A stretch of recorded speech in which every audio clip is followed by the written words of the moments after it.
Assalamu alaikum students and welcome to Global Future School. Students, this is your first year chemistry class. I am Dr. Izaz Bano और हम chapter 3 जो कि theories of covalent bonding है उसमें theories of covalent bonding में हम topic जो आज पढ़ेंगे वो है हाइब्रिडाइजेशन ऑफ एटॉमिक ऑर्बिटल्स। और hybridisation of atomic orbitals 3 types की होती है, जिसमें से हम आज के टॉपिक में एक sp3 को डिस्कस करेंगे। बेसिकली ये भी hybridisation of atomic orbitals theory है कोवलेंट बॉन्डिंग की। इससे पहले हमने विलिस-मोर थ्योरी पढ़ी और अब हम हाइब्रिडाइजेशन ऑफ एटॉमिक ऑर्बिटल्स पढ़ेंगे, जो कि sp3 होती है, sp2 and sp। But today we will discuss only the sp3 and we will apply to different molecules, different examples. After completing hybridization topic, complete topic, sp3, sp2 and sp, the students, you will be able to explain the tetravalency of carbon, trivalency of boron and divalency of beryllium. उनकी की valency जो कि पहले विलिस-मोर theory से explain नहीं हुई, तो वो हम हाइब्रिडाइजेशन से वो एक्सप्लेन होगी। अब ये कॉन्सेप्ट जो है हाइब्रिडाइजेशन का, वो कैसे एक्चुअली ये कॉन्सेप्ट लिया गया। You know, in previous theories you learned that valence number is related to partially filled atomic orbitals, कि जितने atomic orbitals partially filled होते हैं उतने ही number of bonds बनते हैं। तो according to that बेरिलियम का कोई भी partially filled atomic number नहीं होता। बेरिलियम का atomic number 4 होता है, 1s2 2s2। तो इस लिहाज से तो उसकी वैलेंसी 0 है, उसको कोई बॉन्ड नहीं बनाना चाहिए। तो बेरिलियम का कोई बॉन्ड नहीं होना चाहिए, यानी उसकी 0 वैलेंसी है।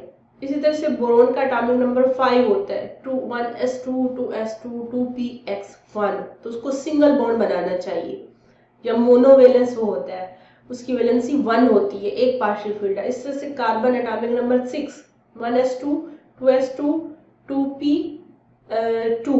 तो उसके 2 पार्शियल फील्ड है, px और py में।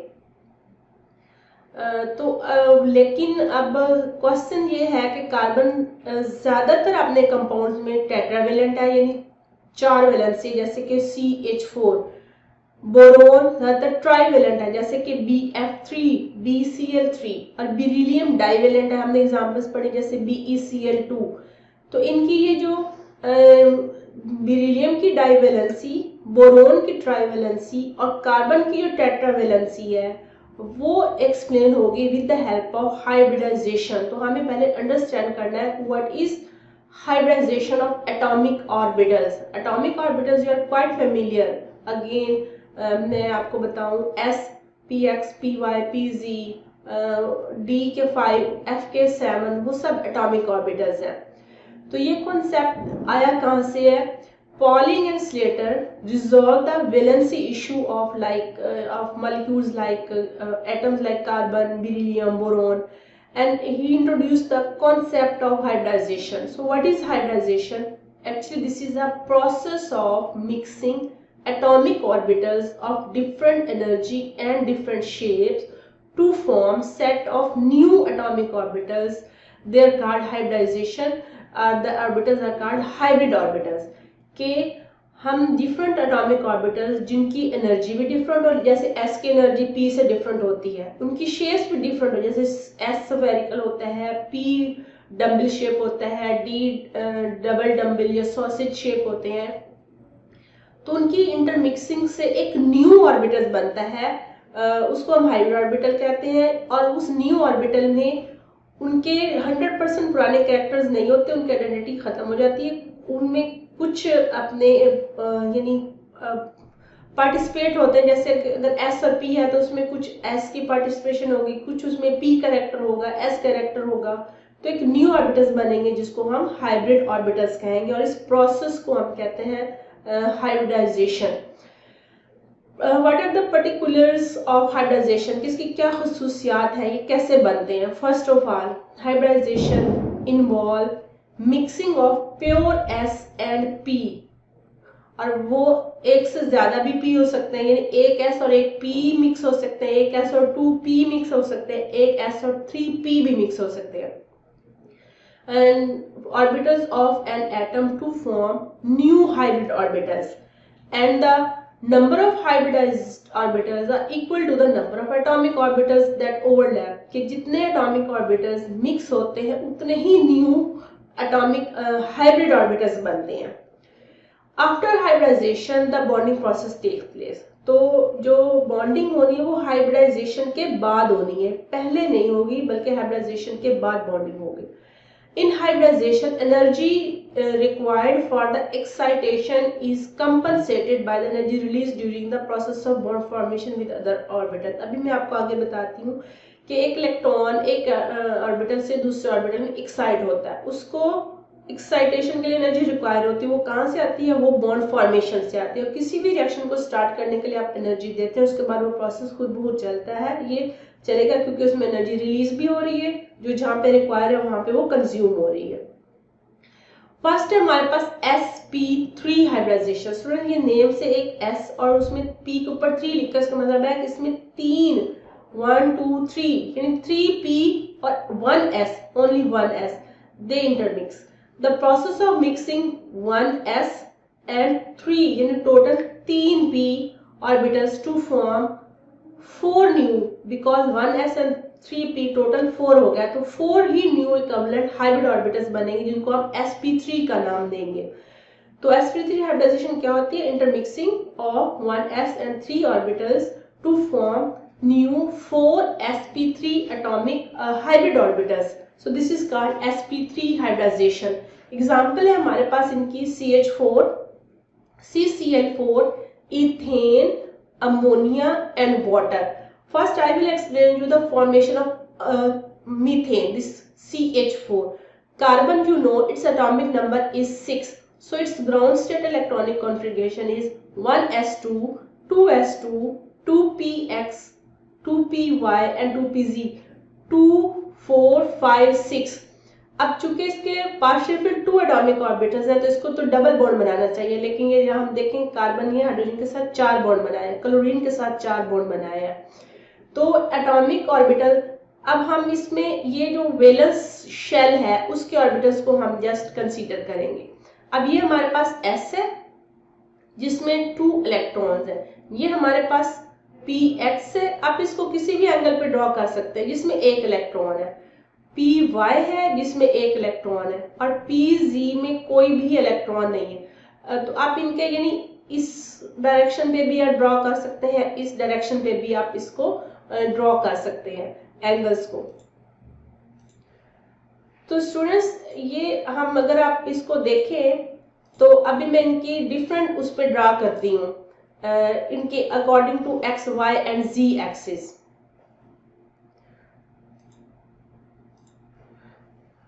अब ये एक इसको अगर हमने कंसीडर कर लिया है, दिस इज px 2px, तो दूसरा y एक्सिस पे like 2py with 1 electron and this will be like 2pz. इसके पास कोई भी इलेक्ट्रॉन नहीं है, एम्प्टी है. Now we consider according to hybridisation कि एक इलेक्ट्रॉन यहाँ से जंप करके इसमें आ जाता है, इसको हम कहेंगे एक्साइटेड स्टेट इलेक्ट्रॉनिक कॉन्फ़िगरेशन, कि यहाँ से एक इलेक्ट्रॉन यहाँ पे आ गया. तो अब ये आपके पास अब s में भी एक इलेक्ट्रॉन हो गया, px में भी एक इलेक्ट्रॉन है, py में भी एक इलेक्ट्रॉन है और pz में भी. तो अब इसके पास पार्शियल फील्ड कितने हुए? 4 पार्शियल फील्ड हुए. तो अब ये 4 बॉन्ड्स बना सकते हैं. अब लेकिन अब हाइब्रिडाइजेशन का कॉन्सेप्ट ये है कि अब इंटरमिक्सिंग होती है इस एक s की और इन 3p की, यानी s p p p and p, total 3p और s, इनकी इंटरमिक्सिंग होती है तो न्यू हाइब्रिड ऑर्बिटल्स बनते हैं जिनको हम sp3 हाइब्रिड ऑर्बिटल्स कहेंगे. लाइक अब इनकी इंटरमिक्सिंग से ये जो बनेंगे हमारे पास वो लाइक दिस, कि अब इसमें p कैरेक्टर भी है, s कैरेक्टर भी है, तो आप इनको किसी भी एंगल पे ड्रॉ कर सकते हैं. This one. तो अब ये अब ना s रहा ना p रहा, बल्कि इसका नाम क्या है? sp3. तो इसमें भी एक इलेक्ट्रॉन है, ये भी sp3, इसमें भी एक इलेक्ट्रॉन, sp3 sp3. तो 4 की इंटरमिक्सिंग से 4 ही न्यू ऑर्बिटल्स बने sp3 और हर एक में एक एक इलेक्ट्रॉन है. तो अगर हम इसको कंसीडर करें कि ये कार्बन है, इस पे मैं एक ये ड्रॉ करती हूँ लाइक दिस। इसका जो स्मॉल लोब है I will just ignore it like this and one will be the out of plane like, उसको हम ऐसे ड्रॉ कर लेते हैं। अब हर एक के पास एक एक इलेक्ट्रॉन है और ये लोब sp3 ऑर्बिटल को शो कर रहा है, ये भी sp3 को शो कर रहा है, ये भी sp3 और ये भी sp3। अब हाइड्रोजन आपको पता है 1s1 स्फेरिकल, तो एक हाइड्रोजन एक इलेक्ट्रॉन लेके आएगा, यहाँ पे ओवरलैपिंग करेगा, सेकेंड हाइड्रोजन यहाँ पे करेगा and total we have 4 hydrogen, यहाँ पे ओवरलैपिंग करेगा यहाँ पे। तो अब ये sp3s sigma bond and total how many 1 2 3 and 4, so total 4 sp3s sigma bonds are formed। तो ये अब सिग्मा बॉन्ड है किसमें sp3s sigma bond। so let it will be more clear with this animation। so this is the tetrahedral shape, you already know carbon, this one hydrogen, all are 4 hydrogen, but in this case now this one is called sp3, so this is sp3, this is also sp3 and sp3 and these have spherical and they form a single covalent bond, that is a sigma bond, sp3 sp sigma, unlike this tetrahedral shape, you can say this tetrahedral shape, and angle is 109.5। so the things you have to write while drawing the geometry, like is angle, mention all the angle, that is in this case 109.5 degree। secondly is geometry, what is geometry, it's tetrahedral geometry, tetrahedral shape, and bonds, 4 sigma bonds that are sp3s sigma bonds। now look here,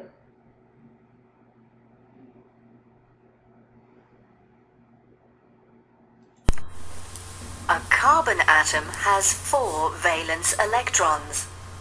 2 of them are paired and located in the 2s orbital, but the other 2 are unpaired, occupying 2 of the 3 available 2p orbitals.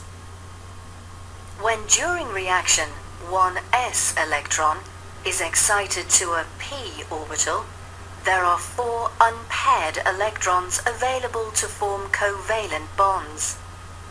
The single 2s and 3 2p orbitals hybridize to give 4 equivalent 2sp3 hybrid orbitals. Overlapping of the hybrid sp3 orbitals with the s orbitals of 4 hydrogen atoms produces 4 sigma bonds. The resulting methane molecule has a tetrahedral geometry. The bond angles are 109.5 degrees. The shape of the molecule is in accordance with the experimental results and the predictions from the VSEPR model. so students, जब भी आपको कोई shape draw करने according to hybridisation कहा जाए तो पहले आप उसकी इलेक्ट्रॉनिक कॉन्फ़िगरेशन लिखें, ground state, excited state, hybrid state, फिर हाइब्रिड ऑर्बिटल ड्रॉ करें, वो उसकी पूरी ज्योमेट्री बनाएं, उसके बाद आप उनके एंगल्स मेंशन करें और उनके दरम्यान में जो बॉन्ड्स फॉर्मेशन हो रही है उन बॉन्ड्स को मेंशन करें कि वो सिग्मा है या पाई बॉन्ड है। अब हमारे पास एग्जांपल है इथेन की, ये आप ऑलरेडी देख चुके हैं, ग्राउंड स्टेट उसकी ये कॉन्फ़िगरेशन है, एक्साइटेड ये है और ये उसकी हाइब्रिड है। तो अब ये एक मैं यहाँ पे एक कार्बन को लेके चल रही हूँ, ये इसमें एक 1 2 3 4 sp3 है, इस पे 1 ये sp3, एक इसके पास ये है sp3 and this one is sp3, सबके पास एक एक इलेक्ट्रॉन है, एक इसके पास है, एक इसके पास, इसके और इस कार्बन के लिए भी सेम इलेक्ट्रॉनिक कॉन्फ़िगरेशन होगी। एक इसका ये sp3 मैंने लोब ड्रॉ किया, एक ये ड्रॉ किया sp3 एक ये ड्रॉ किया sp3 और एक इसका ये ड्रॉ किया sp3, ये कार्बन, दिस वन। हर एक के पास एक एक इलेक्ट्रॉन है, डॉट से शो कर लेंगे, इसकी स्पिन से शो कर लेंगे। अब फर्स्ट ऑफ ऑल, अब यहाँ पे इनके बॉन्ड बनेगा, तो कार्बन का ये एक बॉन्ड इसके साथ बना और इस बॉन्ड को हम नाम दे देंगे है sp3 सिग्मा बॉन्ड। अब यहाँ पे आएंगे एक हाइड्रोजन, ये टोटल 3 हाइड्रोजन है, अपना एक इलेक्ट्रॉन लेके आएगा, एक दूसरा हाइड्रोजन आएगा, ये इसकी पेयर एक ये, तो इसका मतलब है एक हाइड्रोजन ने यहाँ पे बॉन्ड बनाया, एक यहाँ पे, एक यहाँ पे, तो ये भी सिग्मा है, लेकिन इन सिग्मा का नाम क्या है, sp3s, ये भी sp3s, ये भी sp3s, तो टोटल ये sp3s सिग्मा बॉन्ड्स कितने हैं, वो 3 हैं। इस तरह से इस कार्बन के गिर्द भी हाइड्रोजन, एक यहाँ पे हाइड्रोजन आएगा, एक यहाँ पे आएगा, एक यहाँ पे आएगा, तो ये अपना एक एक इलेक्ट्रॉन आके इसके साथ पेयर करेंगे, तो एक हाइड्रोजन ये, एक ये हाइड्रोजन और एक ये, तो यहाँ पे भी sp3s सिग्मा बॉन्ड है, sp3s सिग्मा बॉन्ड, टोटल 1 2 3 है टोटल, इसमें भी सिग्मा बॉन्ड। तो अब यहाँ पे आप देखें तो टोटल सिग्मा बॉन्ड्स जो हैं, हम अगर मैं इसकी पूरी डिस्ट्रीब्यूशन करूँ वो 7 है, जिसमें से एक है sp3s सिग्मा बॉन्ड और 6 है जो कि 6 है sp3s सिग्मा बॉन्ड और 1 है sp3 sigma bond, 6 plus total 7. तो अब then you can look here 1 2 3 4 5 6 7, 1 2 3 4 5 6 7, so total has 7 sigma bonds in case of ethane. Geometry इसकी क्या होगी, अगेन टेट्राहीड्रल, एक टेट्राहीड्रल ये होगा, एक टेट्राहीड्रल ये होगा, और एंगल क्या होगा इसका भी 109.5 डिग्री। सो क्या फीचर्स लिखेंगे आप, ground state, excited state, hybrid state, its geometry, tell what is the geometry, its angle and its bonds, how many types and how many types of the bond like sigma pi, and what type of further sigma bond like sp3s, sp3, whatever the bond is formed, mention in this if you have asked to draw the shape of ethane on the base of hybridization। तो ये इसकी tetravalency को show कर रहा है, देखिए carbon के यहाँ पे भी 4 बॉन्ड्स बन रहे हैं, 1 2 3 4, ये कार्बन के भी 4, तो ये टेट्रावेलेंसी एक्सप्लेन होती है हाइब्रिडाइजेशन से, और कोई भी थ्योरी कार्बन की टेट्रावेलेंसी एक्सप्लेन नहीं करती है। Now we have example of ammonia NH3 के अगर हम एग्जांपल लें, इस तरह से कंसीडर करें, ये है हमारे पास nitrogen, atomic number 7, 1s2 like this configuration, 1s2 2s2 2px 2py 2pz, 3 bonds है इसके, एक उस पे लोन पेयर है, ग्राउंड स्टेट इसकी जरूरत नहीं है, एक्साइटेड स्टेट क्योंकि इसमें ऑलरेडी ये है, इसकी डायरेक्ट क्या हम लिखेंगे, हाइब्रिड स्टेट। अब यहाँ पे ड्रॉ कर लें, इसकी ये s है, ये हमारे पास px है, इसको आप py ले लें और ये pz कंसिडर कर लें, इन सब में एक एक इलेक्ट्रॉन है और इसमें 2 इलेक्ट्रॉन है।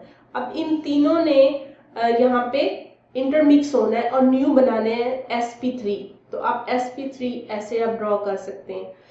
It means any of this sp3, किसी एक में 2 इलेक्ट्रॉन्स होंगे, बाकी सब में सिंगल इलेक्ट्रॉन होगा, ये दिस वन। अब इसमें भी, अब चूंकि अब ये सारे इक्वल हो गए, एक जैसे हो गए, अब इसमें कोई फर्क नहीं रहा कि कौन सा s है कौन सा p है, अब ये सारे sp3 हैं, तो किसी में भी, किसी एक में 2 इलेक्ट्रॉन होंगे, बाकी सब में सिंगल इलेक्ट्रॉन होंगे। तो अगर आप नाइट्रोजन पे ड्रॉ करें, लाइक ये sp3 हो गया जिसके पास एक इलेक्ट्रॉन, एक हमारे पास ये हो गया, एक हमारे पास ये हो गया, ये भी sp3, ये भी sp3 और इसमें एक इलेक्ट्रॉन, और एक sp3 है जिसके पास लोन पेयर है। तो अब इसके साथ ज्योमेट्री कौन आके बनाएगा, हाइड्रोजन आएगा, हाइड्रोजन का एटॉमिक नंबर 1s1, स्फेरिकल और एक इलेक्ट्रॉन ले, तो ये इसके साथ ये पेयर होगा, एक इसके साथ ये हाइड्रोजन, ये ये हाइड्रोजन का है S, ये हाइड्रोजन का है S, हाइड्रोजन का S। इट मीन्स के NH3 में यानी एक नाइट्रोजन पे लोन पेयर है, एक हाइड्रोजन के साथ ये कौन सा बॉन्ड है, sp3s सिग्मा बॉन्ड। फिर इस हाइड्रोजन के साथ कौन सा है, ये भी sp3s सिग्मा, और इसके साथ कौन सा है, ये sp3s, ये देखिए sp3s। तो टोटल इसके पास जो सिग्मा बॉन्ड्स है वो 3 है, जो कि ऑल sp3s सिग्मा बॉन्ड्स है। तो angle due to this lone pair ये 107.5 एंगल हो गया, और इसकी शेप क्या होगी, pyramid, like this. Nitrogen, hydrogen, this sp3s sigma mode, this one sp3s sigma mode, this one sp3s sigma mode, and this one is the lone pair. So nitrogen has like this lone pair. This due to this repulsion, this bond angle is 107.5 degree and shape is pyramidal. Now consider the H2O. Electronic configuration is 1s2, 2s2, 2px, 2py, 2pc. There is excited configuration will be same, and the what will be the hybrid intermixing of these s and 3p orbitals to form new sp3 orbitals, sp3. So these sp3 have both character of p and s, but not 100% p, not 100% s. So sp3 2, any of two will contains 2 electrons and 2 will be partially filled. So oxygen will form 2 bonds, and because 2 are partially filled and 2 are completely filled. Now consider this is the oxygen. Draw this one sp3, this one like one draw here sp3, one draw here sp3, and one this one sp3. So out of them 2 has completely 2 electrons, and while 2 have one electron. And like hydrogen, 1s1 spherical, 1 electron, so this will come and overlap with it, and sp3 has sigma mode, other hydrogen will come, but these are completely filled, they have lone pair. So oxygen will be like lone pair, this lone pair, and hydrogen and hydrogen, and due to this lone pair bond pair, lone pair then lone pair bond pair repulsion, this angle reduces to 104.5. so shape will be like bent or V, or any, like you can say bent, angular, geometry is bent or angular, hybridization is sp3, and bond angle is 104.5 degree, like this. Hydrogen, these are 2 lone pairs, tetrahedral electron pair geometry, basically from tetrahedron, but 2 points they have the lone pair, and they repel and reduces this angle, and they have a bent molecular geometry, like this. 2 lone pairs, and this is like sp3s, and this is also sp3s, because this is hydrogen, s from hydrogen, and sp3 from oxygen, and this angle 104.5 degree. Now compare the shapes of these all the sp3 hybrid molecules. Like for methane, when there is no lone pair, it has tetrahedral shape, and all bonds are sp3s sigma bonds, total are 4. In this, due to one lone pair, this angle reduces, and they have 3 sp3s sigma bonds, 1 2 3, one is lone pair, and it has 2 lone pair, and so it has 2 sp3s sigma bonds. Basically this is important for carbon, because it explains its tetravalency. Hybridization explains the tetravalency of the carbon. So this is the comparison between molecules having no lone pair, having 1 lone pair, and 2 lone pairs. So now the question, draw the shape of CCl4. It will be tetrahedral. This is exact like methane. pH3 it's pyramidal, except pH3 like NH3. NF3 will be like NH3, and H2S will be bent or V shape or angular. This is exact like water, H2O. So draw their shapes with reference to the type of hybridization. So mention their type, because in this case they all have sp3. Mention the geometry. If it is CH4 or CCl4, it is tetrahedral. If it is ammonia or pH3 or NF3, it is pyramidal. And if it is water or H2S, it will be bent or angular. And for angle, in tetrahedral it will be 109.5, in pyramid it will be 107.5, and for bent shape it will be 104.5. So draw their electronic configuration and draw their geometries, and then draw their shapes, angles, mention the bonds. So this was all about the atomic orbital hybridization, and in today's topic we have discussed the sp3 and we took the examples of the molecules, and in fact this is the only hybridization that explains the tetravalency of the carbon. So a carbon has 4 bonds, while no other theory, either it's valence bond theory or valence electron repulsion theory or molecular orbital theory, they will not explain the tetravalency of the carbon. Our next topic will be the continuity of this topic, atomic orbital hybridization, but in that we will discuss sp2 and sp, that will explain the trivalency of boron and divalency of the beryllium.